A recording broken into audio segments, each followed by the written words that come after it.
نیت کی تھی وہ توبہ طیب ہو گیا اور پکا اور سچا اور سچا مسلمان بن گیا۔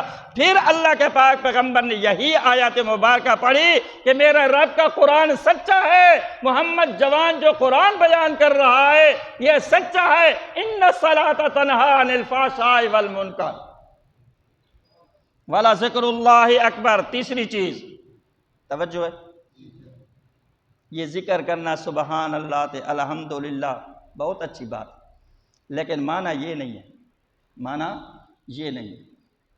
ذکر سے مفسرین فرماتے ہیں ذکر سے مراد یہ ہے کہ جو حکم جس وقت آ جائے نا اس کو اسی وقت کے اندر پورا کرنا، یہ سب سے بڑی اللہ کی یاد ہے، سب سے بڑی اللہ کی یاد ہے۔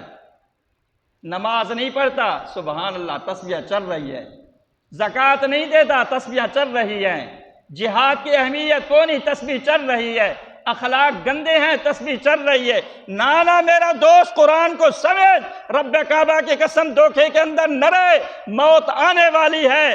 ایسا نہ ہو کہ دھوکے کے اندر چلتے ہوئے تمہیں موت آ جائے۔ اللہ کا قرآن کہتا ہے وَلَذِكْرُ اللَّهِ أَكْبَرُ، ہر حکم کو ماننا، جس کام سے اللہ نے منع کیا ہے اس سے رکنا، یہ سب سے بڑا ذکر ہے۔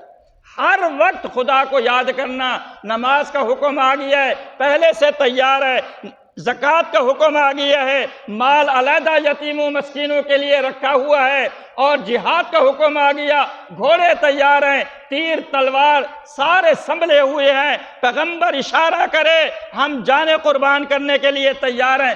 اللہ فرماتے ہیں میری یاد یہ ہے کہ میرا ہر حکم جو میرے پیغمبر نے کام کیا ہے اس کو اسی وقت کے اندر کرنا، یہ دین ہے۔ میرے پیغمبر نے جن کاموں سے منع کیا ہے اس سے رکنا، یہ سب سے بڑا ذکر ہے تے بڑی یاد ہے۔